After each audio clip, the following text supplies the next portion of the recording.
Well, howdy, everyone. That was a nice fade out, huh? Kind of abrupt. And this is the first time I'm streaming in quite a while. So let me get the comments pulled up here, and hopefully you guys can tell me if it looks okay, if it sounds okay. So, you know, this new year, new me stuff, it's January, so I figured I might as well change the set a little bit. It was a little bland and boring, and so I know that RGB lights have gone out of style a few years ago, but since my background was pretty much just beige, and I'm also a beige man, I decided to get some RGB lights going. So, first stream of is it the first stream of the year? No, it couldn't be. Maybe second stream of the year. Might be first stream of the year because I've been busy. So, and I'm going to go over that. So, really busy actually shooting real estate this time of year.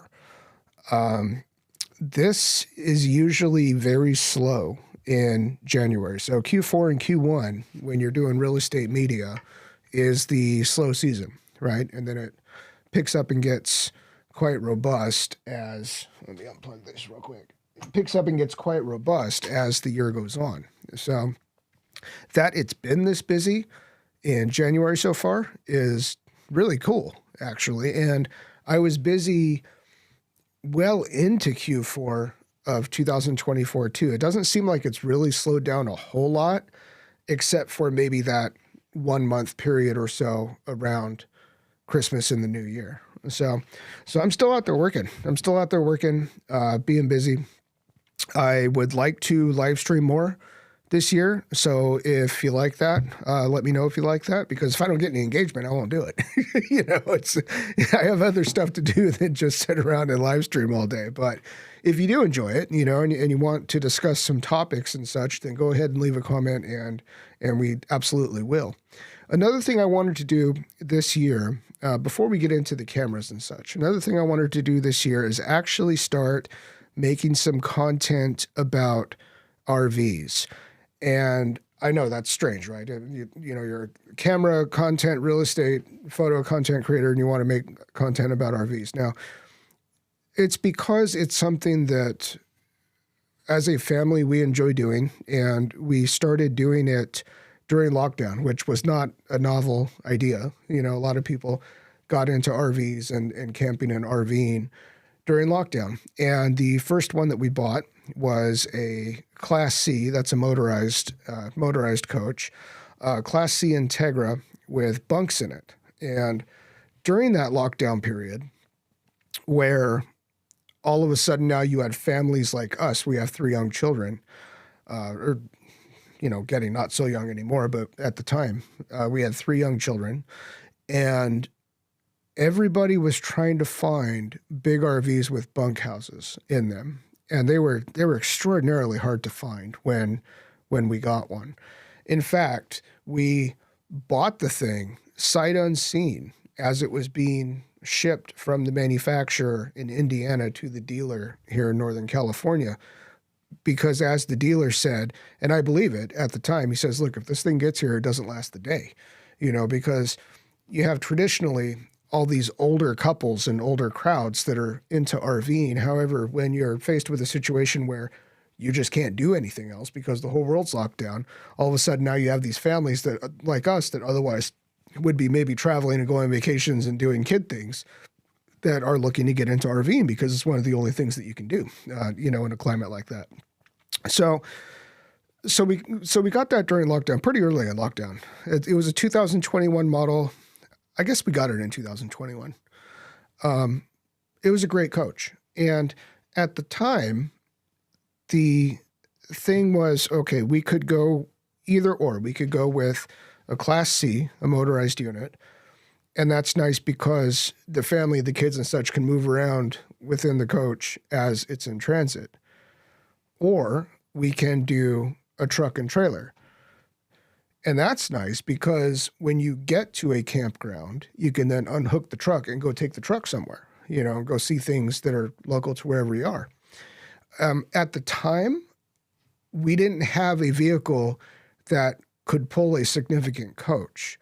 And so we decided to do the Class C motorized, everything all contained, and do the campground thing. And that's been great for a few years, several years now that we've had it. It's been great. But we did start to feel a bit limited with being able to go somewhere but now we're just camp bound. Once you unhook this thing and you hook it all up, and you stabilize it and you get your sewer going and all this stuff, it's too much of a chore to undo all that just to go into town. And then you got to try to figure out somewhere to park this big giant thing when you go, and it's just, it's not feasible. When you're there, you're there. So to remedy that, there are a couple different options. One that we looked into is, well, we could tow a car. Okay. But the vehicle that I have and the vehicle that my wife has, both of them cannot be flat towed. And mine is also too heavy, so it's like, okay, now I actually have a significant truck. I have a diesel Super Duty now that can tow whatever you want, right? So we decided, okay, now I have a significant truck that can tow whatever, that I got just for my business and such anyway. So why don't we sell the Class C and then get a travel trailer? And so that's what we did. We got a 30-foot travel trailer with bunkhouse and everything, and only had it about a month. Taking it out a couple times. We're going to be doing a big trip down to Legoland in the San Diego area here, and so my point is, and then I'll get into cameras. Thank you for bearing with me. Let me see if I have anybody in here yet. So my point is, I want to make some more RV content because over the several years now that we have been RVing, first with a motorized coach and now with a truck and trailer, you learn a lot, you know. You learn a lot just doing it, not only consuming the content online, you know, and cameras are like this too. You know, you learn a lot not only consuming the cameras content online, but you got to go out and do it, man. Like, right, I work with these tools with cameras, and so you know you learn a lot like that. And so think about making some RV content too, just because it's something that inspires me, and I really enjoy it. And my wife really enjoys it, and kids really enjoy it, and I really enjoy the thing that I enjoy the most about RVing is actually the community around RVing. You just meet the nicest people, you know, just going out to campgrounds. Just, you know, salt of the earth kind of people you'd want to hang out with anyway. They're laid back. Everybody's there to have fun.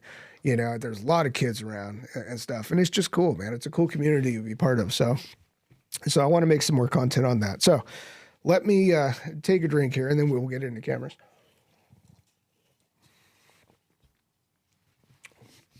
All right. So I haven't made a lot of content in the past 6-8 months about cameras. And the main reason for that is because my own journey with cameras and my gear acquisition syndrome and always chasing the dragon and this and that has slowed down considerably. And I wanted to make this stream about that after having consumed recently a podcast that a buddy of mine does, a vlog, called 16 Stops. And Josh and Brandon were talking about, they were asking each other if camera technology has peaked. And this is something that really has been discussed for many years. And I think the answer is, while it hasn't peaked, the average consumer's interest in interchangeable lens cameras has peaked. And it's not because they aren't cool, because they certainly are, the cameras themselves, that is, but it's because of computational photography. It's because of devices like this one, right? Where every time a new phone comes out, there's always the chatter, you know, it says, are all the pro photographers going to be replaced by this new technology that's out? You know, and the answer is, well, no, of course not. But that gap is narrowing. In fact, just the other day, I shot a real estate video with the DJI Pocket 3. You know, the little thing, and you wave it around like a wand. And I sent out the footage to an editor, to my editor overseas, and he sent back a video, and I delivered it, and I got paid. Now, the DJI Pocket 3 is, what is it, like $400, something like that, you know? And the way that I shot it was auto everything, right? I had it at, does it even have aperture in the Pocket 3? I'm trying to think. I don't know if it does or not, but I had it basically just auto white balance. The exposure, I just exposure compensated it like minus 0.3 or minus 0.7 or something like that, so I wouldn't blow everything to smithereens. At 4K 60, so my editor can then take and slow down some of those clips and deliver it in a 30p or a 24p timeline. And I just went for it, and I just walked through this house, and I was telling my buddy Josh, like, you know what? I literally set this Pocket 3 on auto everything, and I hit record when I was out at the street. I did all the outside shots, walked through the house, walked out to the backyard, did all the backyard shots, and hit stop at like 7 minutes and 30 seconds. It took me 7 minutes and 30 seconds to do this video beginning to end. not including aerials, because I wasn't doing aerials on this home because it backs up to a big freeway. We didn't want to showcase that. But aerials not included. Okay, the Pocket 3 that anybody can go out and buy for $400 being used like one of those people would, right? Just auto everything, and then being sent to an editor that is competent, yielded a video that I got paid for. And it's not bad. Like, I mean, it's not a bad video. Are there differences between that and one of these other fancy cameras? Well, yeah, of course. But with this particular house, like I said, it's a little tiny house that backs up to a freeway. The agent that I was working for likes to haggle me to death on everything anyway. So I'm like, you know what? I'll get you a video. and I went and did it. And I was pretty surprised by how well it works. So has camera technology peaked with interchangeable lens cameras? No, it has not. But it is not moving nearly as quickly, not by a long shot, nearly as quickly as the little Pocket 3s are, and as the cell phone computational. I mean, you could shoot Blackmagic RAW, I think, now on your iPhone, can't you? Something like that. ProRes RAW or something. I haven't done it, but that's wild. That's wild. And the footage isn't the same. If you take a Pocket 3 footage and you start to grade it, it's going to fall apart. And so a lot of when you're using these types of systems, they really are best used baking everything in and going for it. Like the D-Log M, I think DJI calls their log curve in the Pocket 3. It's flat-ish. I mean, it's certainly not like a 709 like pop to it. It doesn't have all the contrast, all the color saturation and such, but it's meant to be lightly massaged. It's not meant to be hammered like a red RAW or a Blackmagic RAW or something like that is. So it's made to be mostly baked in, and you know what? That wouldn't be a good thing if it didn't look good, but it does. So that's kind of where I think, camera tech hasn't plateaued, but people's interest in interchangeable lens cameras has plateaued for that reason, because we have these little tiny, Pocket 3 like things that are just brilliant. I mean, I know, I'm a professional photographer, and I know a bunch of professional photographers, and we all love them. So, that tells you something right there about how good products like that are, right? When you have the pros who really like the products and the laymen, the lay people who can go out and buy it inexpensively and still use it the same way that like a pro would, pretty much. Is that the writing on the wall for interchangeable lens cameras? No, but I think it's going to shift it's going to shift. I don't know how I can say this. It's going to put the bottom feeders of us out of work, right? So it's going to mean that in order for you to be paid and paid well as a top professional, you need to be delivering work that is very good. So how that dovetails with real estate is kind of tricky, though, because real estate is, I think, very few times am I delivering the absolute best that I can do with real estate. And that's because real estate is so much about efficiency. So much about efficiency. It's a service that's a commodity that you're providing to these agents. And if you were to take the time to do your best, because that's what we all need to do our best. We all need to take our time and slow down, and that's how you get your best work. You're not going to get your best work running a gunner out there. You're going to get coverage running a gunner. The real estate industry does not allow us to slow down and do our best work. It would cost our clients too much, and they're not willing to pay it. Okay, so how does that dovetail? And hey, I see you, Leo. How you doing? I love the Pocket 3. Yeah, everybody loves the Pocket 3. It's, and here's Leo. This is one of the problems too with the whole chatter about the DJI ban and stuff. And I know they're speaking specifically about drones. When all that chatter comes up, and hopefully now that we have a new administration, in office, they can do something about that. We'll see. But DJI, just in general, everything they do works, and it works well. Their drones work well.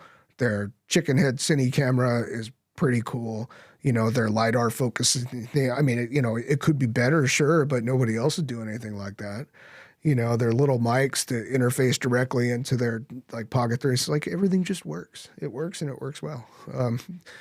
Yeah, so that was just actually that I was just talking about by using the Pocket 3 for the first time on a paid job. That's the first time I've actually second time that I've ever even really used that camera. But yeah, I'm impressed with it for sure. So, as I was saying, that because of the things like the Pocket 3 and because of the cell phones, it's going to mean more like in our world, more agents are going to start doing these things themselves. And I've seen an uptick of that, not amongst my clients per se, but real estate firms now are starting to have marketing people in-house that are doing more than just doing graphics, for advertising and such. They're starting to use the tools like the Pocket 3s and like the DJI Micro Mini whatevers, go out and actually create some media for these listings. And so I don't know where exactly that leaves us, because like I said, you can't do your best work doing real estate because it's a price thing. I certainly can do better work than any of these people quickly. And I can do the work that I do quickly is going to be better than their best still. There still is a gap there. Will there always be? I don't know. Maybe.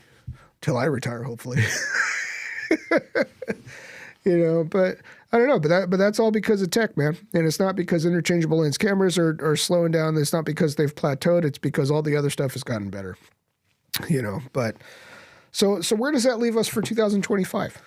Where does that leave us for what these camera companies can do for 2025? How can they keep on innovating on the roll? Well, I mean, was there innovation for 2024? That's another kind of hot contentious point, right? Because people will say, oh, well, Canon did all this stuff. They released the R5 Mark II and the R1 and the C80 and the C400.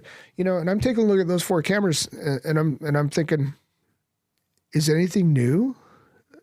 There's the focusing system that's new. There's the triple base ISO thing that's new. However, that turns out being not super usable if the chatter is to be believed. That high base at 12,800. The focusing thing is cool, but really on its surface, you have an R5 Mark II that is very like an R5 Mark I, and you have an R1 that's even more like the R3. And then you've got the C80 and the C400. That's an R3 sensor in there. I mean, it is the same sensor as an R3. How they're doing the triple base, I don't know, but it is the exact same size, exact same pixel pitch, exact same scan speed. I mean, if that's not an R3 sensor, that is an R3 sensor that has one little tweak to it or something, right? So you've got two new cameras. They've gone away from the DGO sensors in the C70 and the C300 Mark III. They're keeping the C500 II as a higher tier than the C400, even though the C500 II is now at a lower price point, right? Where does the R5C fit in? R5C is a Canon disruptor.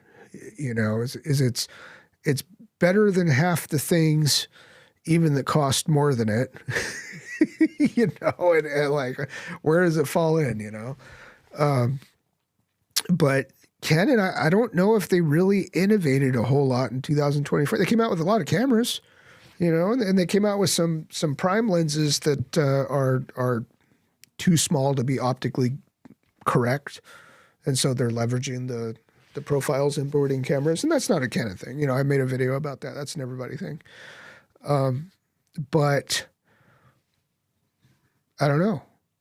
Sony, I guess, in 2023 now gave us a global shutter action, sports camera in the A9 Mark III. That's innovation. Okay. You have cameras like the Fuji X-H2S, which up to a certain frame rate, I believe will do open gate 14-bit. That's innovation. That's progress going forward from Fuji, of all people, right? Canon can't do it. Nikon can't do it. It's Fuji is doing that.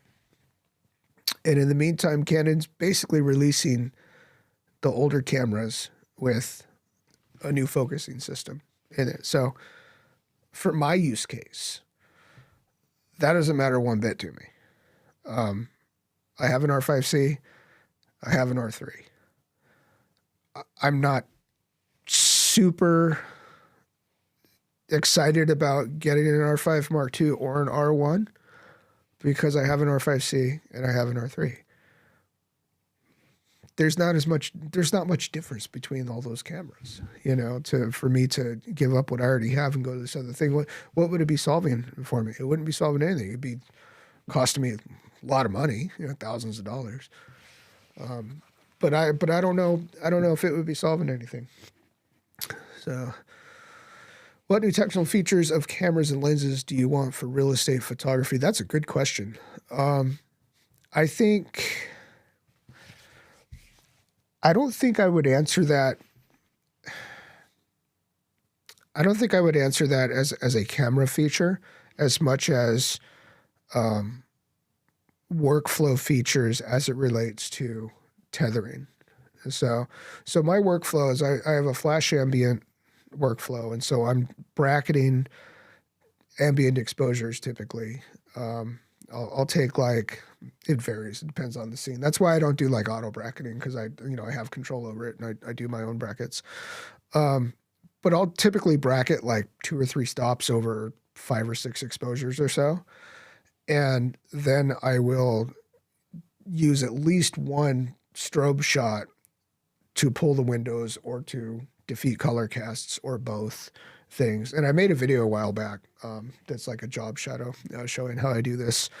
So to answer your question, what new technical features? I would like to see those things become more robust. I would like to see apps, control apps across the board with all these manufacturers have better range, better stability. I would like some kind of UX expert to attack these apps and make it so there are less clicks and swipes and things like that to get done what you need to get done. So my thing is about workflow, that kind of thing. And that's not revolutionary, that's just kind of tweaking what's already there. And I think that's kind of the problem. Like what I was talking about is it's not revolutionary. But the DJI Pocket 3 is revolutionary. The cell phones that do everything that a cell phone does, that is revolutionary. And so what's the answer for camera companies to be making leaps like that? I don't know, Leo. I don't know. But I know they're eventually going to lose to all these other devices if they don't. Or they're going to become so incredibly niche, to the 5 guys who watch videos just like this one, that they're not going to be able to stay afloat. Even as a creator, as small as my channel is, okay, I know a lot of other, personally know a lot of other creators with bigger channels in the camera space. The camera space is tough. You can't these are people who really know what they're doing, and they work hard. You know, some of them full time to be like full time YouTubers and creators in this camera space, and it is a very, very niche space. You know, compared to something like finance or like RVs I was talking about, or, you know, or trucks, or, you know, something like that, right? This is a very, very niche space. And I think the equipment is that too. You know, these things that we talk about, the reason it's a very niche space is because nobody buys these things, you know, except for people like us, you know, who are out there using cameras for work. So, you know, so I would like to see across the board, you know, to answer your question, I would like to see across the board, workflow type of things. And a lot of that for my work is control apps, ranges and stability and things like that. Little things like, I don't know why. So on the R3 here, you've got a joystick, a traditional joystick right there, but then you have this, which is just touch sensitive. You slide your finger over it like that, and it moves the focus point. So it is so easy when you have it up just with your thumb to be doing this on it. And you can move your focus point around to wherever you want so much faster than the joystick. And I know that some camera companies have their implementation of something like this is to partition part of the back screen so you can do it on the back screen. It doesn't work as well as Canon's brilliant thing like that. So that needs to go down market, you know, from just the R3 and the R1. I mean, they brought the stupid eyeball tracking EVF thing to the R5 Mark II, which is mostly pointless, but that really cool touch-sensitive D-pad thing, they, you know, they leave that for the flagship, you know. It's like, so you obviously know that it works better, you know, so you're putting it in the camera that costs thousands of dollars more. But it's things like that, man. Like, I don't know if we can say like, hey, we need better image quality than what we already have. And that goes to like something Carlos Quintero was saying once, you know, that goes to like, what are our deliverables being consumed on? You know, what kind of screens, you know, is it just a cell phone in somebody's pocket? Is it their TV? You know, is it like, well, what are these deliverables being consumed on? And what kind of resolution does it need to be? There is certainly merit to shooting everything in very high resolution and then descaling it to make it cleaner, you know, to make it cleaner and sharper and less noisy and all that stuff. And that's true with both stills and video. But at what cost? Something that Josh and Brandon were talking about was, excuse me, was cards, you know, and how is it that how is it that we've got the C80 with SD cards in it? You know, who decided that, right? CFX B cards get hot. All of them do. Some of them more than others. But if you're writing big data rates to them, they're getting hot.